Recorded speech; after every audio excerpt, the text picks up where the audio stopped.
So we're going to go ahead and pull out the MPU board, and right now I've already got the back glass out as I'm kind of doing these overlapping. But just as a point, because I haven't seen it on Joe's Classic Video Games on how to remove a black glass or how these are supposed to be mounted. The reason I bring this up is when I got this one, somebody had set the back glass bottom groove down here and then leaned it up in and then put a wood screw up into the trim up here. That is not how these work. You'll notice on the right hand side here there is a key. I've actually replaced this lock cylinder. The previous one there was no key for it, so I put a new one in here. But you rotate that back to the right, and what this is doing, there's a little locking bar that's coming up and blocking this upper groove. So the way your glass goes in and out is that you'll slide the glass up into this upper groove, all the way up, slide it back and drop the bottom groove in, and then once it's in, you pull your locking bar forward, pull the key out, and then your glass can't be removed. If you don't want to deal with the locking bar, it is secure if you leave it just like this. The locking bar is there for if it's in an arcade or something, so people can't remove the back glass. If this is in your house, obviously you probably don't need that. You can take this bar out of here so it just slides it in and out and you don't have to worry about the key. Put a plug or something in that side of the thing, or just leave the key there but leave the locking bar off. Again, I wanted to have mine complete and have the locking bar there. So once you have the glass out, we can pull our two little levers open here and open the door. So I'm going to go ahead and turn this on. I've got it plugged in. A couple of things actually. One of them, this is one of the things that was wrong with this when I got it. The plug has its ground lug completely knocked off. Don't know if that was deliberately or accidentally. There was a time when people would cut these off because houses didn't have the ground plug on them, so they just cut them off, or they'd get an adapter and then never actually properly ground it. We do want proper grounding on this, so we are going to replace this. Easiest way to deal with that, a couple of ways you can deal with that actually. The one I chose, I just picked up a 15-foot black extension cord. I'm going to cut the end of it off and rewire that in place of this. It does two things for me. One, I can route that wire in without having to take the back box back off, because when this was set up for moving, they pulled the back box off, pulled the cord inside the base, and now I can't run this out without taking the back box back off of the machine. I don't want to do that. So we're going to put a new cord in it. Another idea I had considered was you can get one of those IEC connectors and put it in the back of the case and wire it in. IEC connectors like you see on the back of a computer, and you can use those standard power plugs. In this case, I'm going to go ahead and go with the extension cord, but this does work for right now, at least to demonstrate some basic functionality of the machine. So if I turn this on, I don't know if it's real obvious, but this LED here turns on and stays on. And that's what the problem is with the MPU. Again, I've tested the voltage here, tested the voltages here, and they're both good. I know it's not voltages anyway. I have run this on a test bench with an actual separate power supply, and it's still not booting. So we're going to have to go from there. But to show you how to go ahead and take this back box off, kill the power, and we're going to disconnect our power plug. Don't start sticking your fingers into one of these things with the power plug connected. This puts out very high voltage for running these displays, in the order of close to 200 volts. That will ruin your day. I'm going to go ahead and get my labeler. I'm going to throw some labels on here so I know J1, J4, J2, and J3. So, and we'll get those labeled, pull those plugs, and then pull that MPU board so we can get it onto a test bench and start checking it out. Let me go get my P-Touch labeler. I will be right back.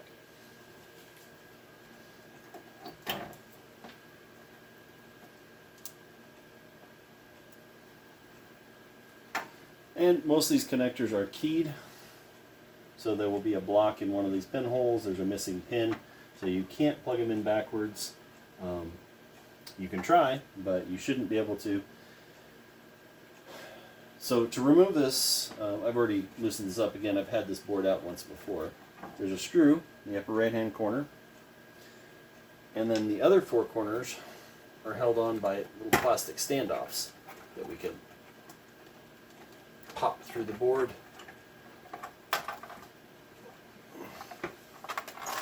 and pull the MPU out. So this is the MPU. You can see some battery damage down here in the corner. This battery has been replaced. More corrosion down here, and just generally a little bit of corrosion around the board. It doesn't look too bad. I think it's savable. We'll see. If not, they are replaceable. Again, we see some bad corrosion around the bottom, and I have done some cleanup on this board. Some contact cleaner. Again, we got the reset circuit working correctly. This CR7 diode had lost all of its connectivity, so I replaced it. I replaced CR5 as well. They both lost their connectivity.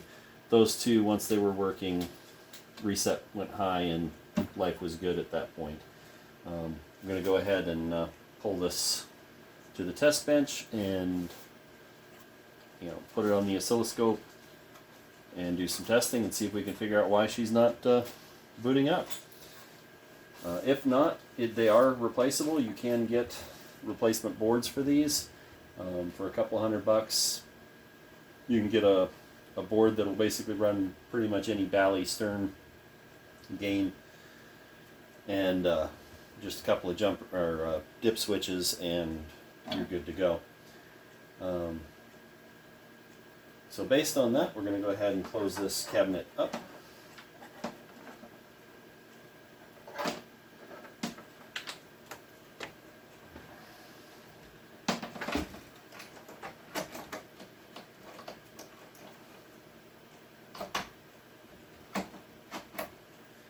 And we're going to go ahead and get our MPU to the bench. Alright, so we're here at the bench. A couple things I wanted to show you. These are all things I just picked up off the internet. You can download all this. These machines were designed to be worked on. Bally, Stern, they put out everything you needed. Unlike the big dramas of today about, right to repair and so forth, these guys actually designed their stuff to be repaired. So let's bring up the first piece here. This is the operator's manual. Again, I just printed these out, put them into binders. You can actually order these from places online too and get a nicely printed copy. I just slipped them in some things, some sleeves. These are basically gives you all the settings. So if you want to go in here and adjust the dip switches, which is important, we need to check and make sure the dip switches are set legitimately, because that could cause the system to not boot. Towards the back of this, you'll see diagrams of like the display driver module and what the components are in it and so forth. So it gives you really quick, easy reference to that. So very handy tool to have. The second thing is the schematics. This is invaluable. So this is like the MPU control board schematics. This is the board that we're going to be looking at. It's important to have these, and again, you can get them off the internet or you can order them. I printed these because I wanted them right now. I will probably order an official set from, or a reprint set actually, because Bally isn't in business anymore. Less important is the Bally parts catalog. However, this can be helpful if you say you need to order a part for your machine. You can give, I lucked out, turned it right to the page. So here's Star Trek, and it tells me, a drop target D is this part number. I can go to one of the online places, tell them I've got a Star Trek. This is the part number that the Bally, original Bally says. Can we get that? And they can cross-reference it, look it up, and give you what you need. Gives you a nice little layout of, each part, where it lives on the boards, and and so forth. So there's also breakdowns, so front door assemblies, stuff that would go all together, coin handling, cabinet parts, etc. So very handy. I mean, not as critical. Another one that I came across was Electronic Pinball Games Repair and Procedures. This is from Bally. Again, this is invaluable. This literally will give you step-by-step sections. So if I go back here, so MPU module A4, and I can go in here and I can look at my different, read through this. For example, there's a section here, symptom 1C, LED on continuously. And this will give me a step-by-step instructions of how to troubleshoot that. So that's what we're going to do. Again, some of this stuff I've already done. Actually, before I got this, I was chasing it down just looking at the schematics. So what I've got here, a little off screen so you guys can't see it, but I've got a little power supply. Nothing fancy. This isn't a bench fancy power supply. This is something I built with a old PC ATX power supply. Took it apart, some banana connectors, and created a simple bench power supply for me. Eventually I'll get a nice one. This does a pretty good job though. We've got 3.3 volt, 5 volt, and 12 volt. Some of the most common voltages that you need for things like that. So we're going to go ahead and plug this in. Again, this is where the schematics come in. Very handy. Grab our schematic here. Pop it out of our binder.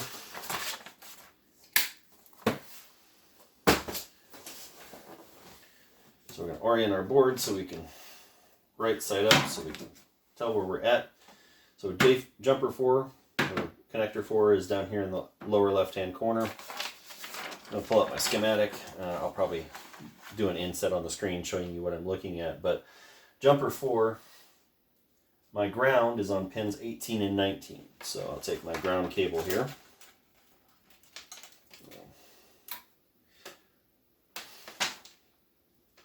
And I will go ahead and plug it into 19. Now these are just jumpered together on the board, so 18, doesn't matter which one you plug it into, 18 or 19. The next one I'm going to connect is my 5 volt, and that's on 16 and 17. So 19, 18, 16, and 17 are the next two. So we'll go ahead and plug that in. And then we'll take our 12 volt, and it's going to come over here, and it plugs into, well, it says 11.9 volt DC unregulated. So this is actually 12 volt regulated. That's fine. So that's 16, 15, 14 is our key pin. That's on the schematic there. 13, 12.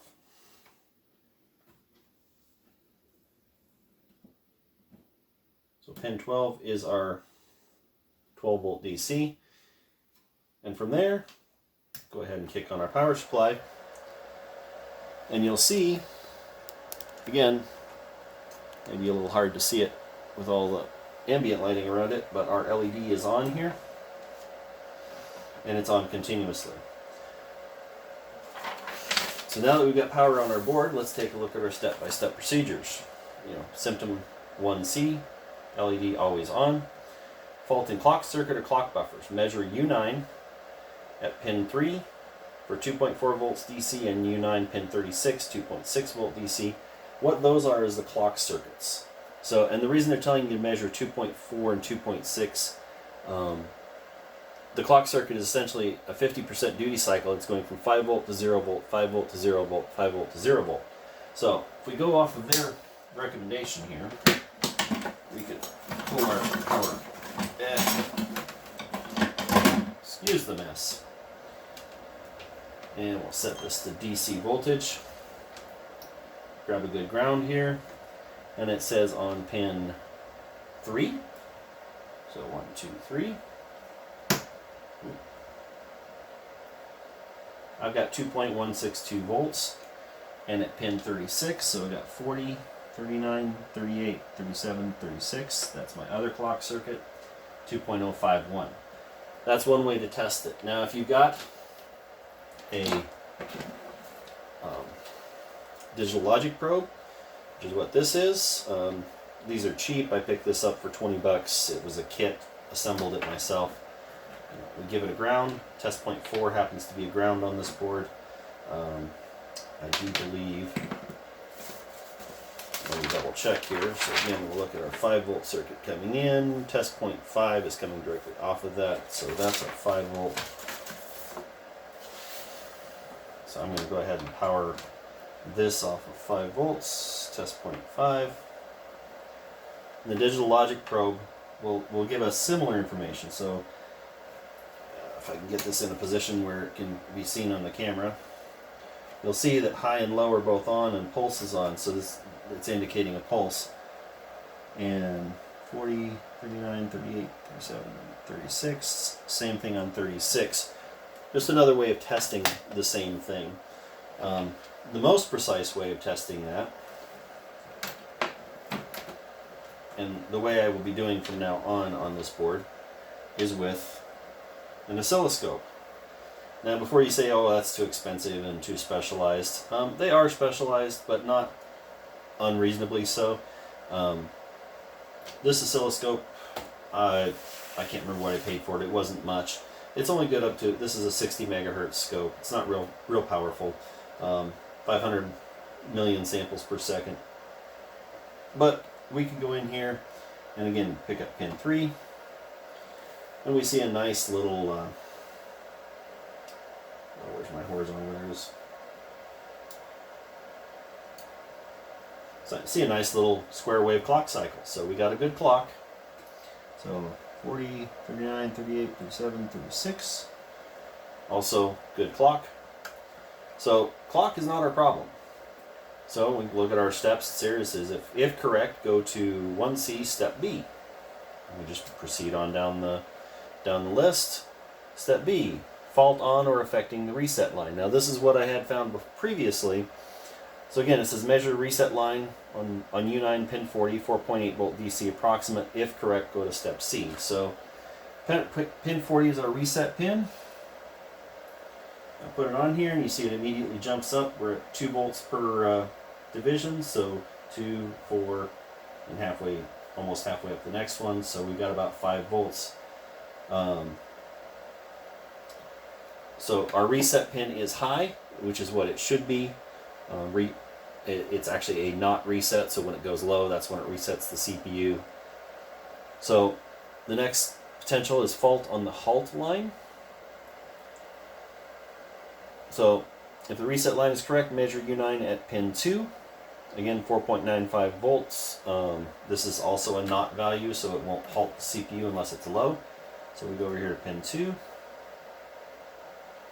And again, we've got a nice little voltage there. Up there around 5 volts. So halt is good. Fault on the VMA line is our next step. If the halt line is correct, measure U9 at pin 5, 2.8 volt DC. So you'll notice that's 2.8, not 5 volts. So we should expect to see a pulsing signal here. And that is on pin 5. So 1, 2, 3, 4, 5.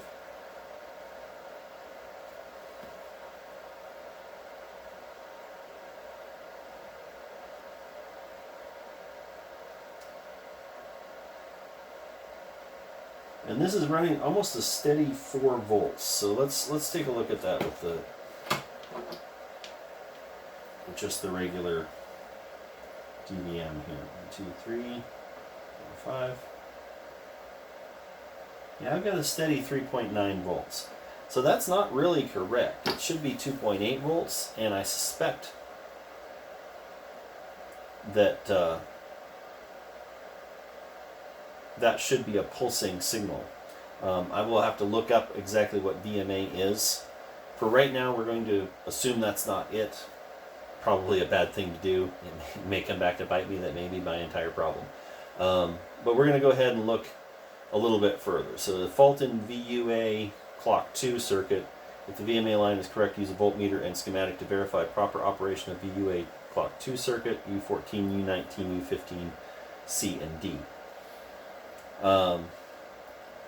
This is where it gets a little fuzzy, so it's not real clear as to what that means. So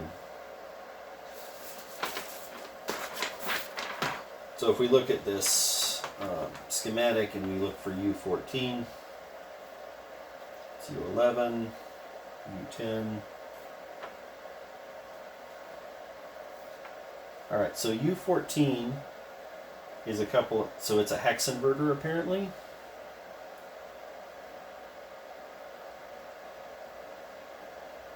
And specifically what they're talking about is U14D, which is right here in this section. U19B, it's a NAND gate, so it looks like that's part of it. So these are just the individual components of some basic circuits. So then U15C and D. So all of these are parts, you're going to find those on these little 74LS chips. 74LS00 is a hex inverter. And again, this is where having these manuals comes in really handy. So we can jump over here to the back of our document list here and our look at our MPU module. Again, I apologize for the glare on these. I'll probably do inserts on the screen. But you'll see U14 and U18 are hex inverters. U15 is a quad memory drive, which apparently, yeah, the diagrams on here show them being NAND gates, so we're going to assume that they're NAND gates. And then U19 is hiding in here somewhere. 17, 18. U19 is a quad 2 input, also a NAND gate. So, and again, these will give you part numbers for many of the items. 19, that's a 4011. U14 is a 4049. U15 is a 3459L. At least that's what they say they are. But back to the original statement here. So the whole point of this is that, so like U19 is in position 54. So we can kind of search around here till we find 54. That's U19. And they do have them silk screened on the board, so you can find them that way too. But we're going to go ahead and start with this. So 17, 18.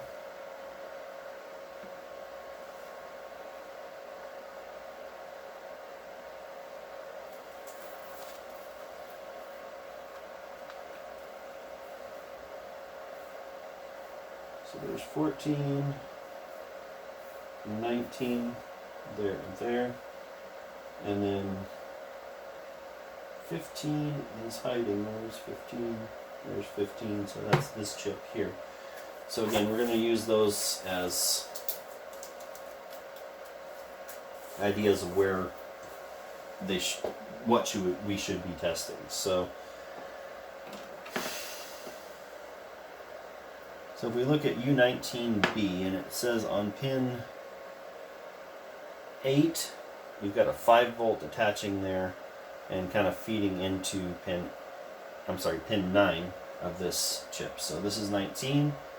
So pin 1, 2, 3, 4, 5, 6, 7, 8, 9.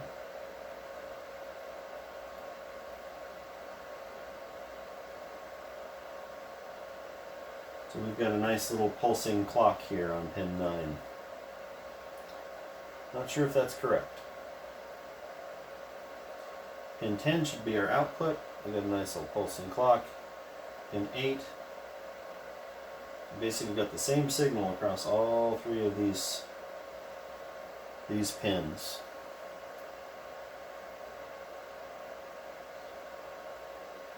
So we'll go ahead and move down at pin 11 of U14D. So again, I'm in a little bit of a stretch here. I can't quite reach that. So we're going to come over here. We're going to grab ground off of the back side of one of these capacitors. And so this is my U14, and we're looking for pin 11. 7, 8, 9, 10, 11. Okay, 11 is constantly high. Now this does not make sense. And the reason it doesn't make sense is this should be coming directly off of the output of U19B. So let me double check here.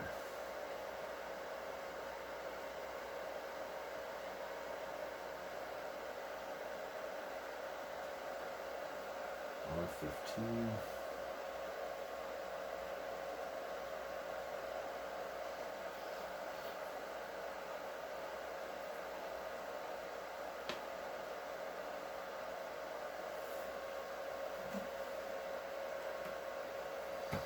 So we've got a nice clock coming in on pin 9. Same thing on pin 8 or 10. Output on pin 11. This doesn't seem correct. I don't believe that is what we should be seeing. So continue to probe this a little bit here. That's an interesting sawtooth wave on that pin. Clock on that pin. Clock on that pin. Nothing there. Clock on that pin. Nothing there. Nothing there. So this is puzzling. This chip, I don't believe, should be acting this way. And we certainly shouldn't, so if we have an output on 10 here, that's a clock pulse. And 10 should be coming down to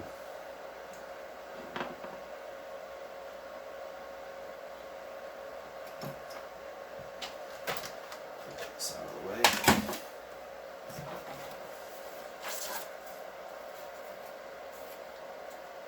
So this is our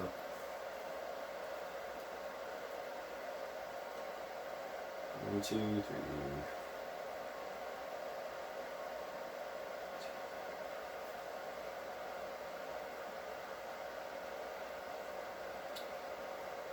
So interesting. This is not matching up. The reason I say that is pin 10 here is connected together. There's no traces leaving it. Now this is only a 2-layer board. There's a top and a bottom, there's no inner layers. So I see no traces coming off of the top, unless they're going to the inside, which doesn't appear to be the case. Looks like we're about ready to lose our 5-volt ground here.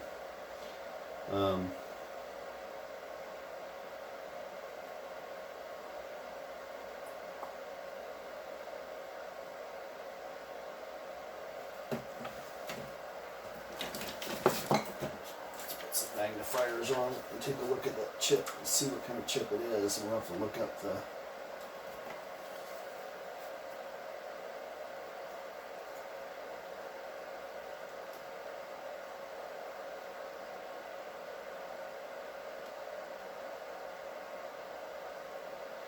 So let's make the 17th week of 78. It's a Motorola 620-34. That's a 7814 is a 620-33. So we're going to take those numbers, we're going to go ahead and look it up and see what those are, and pick this up once I figure that out. These do not appear to be the correct, I mean these are soldered in, so but this is not matching what I'm seeing on the schematic for what those ICs should be putting out. So based on that, I'm going to go ahead and do some interwebs looking at those part numbers, see if I can get some pinouts. We'll look up what VMA stands for on this chip, on the 6800 chip, which is our processor. And then we will come back to this once we have that information.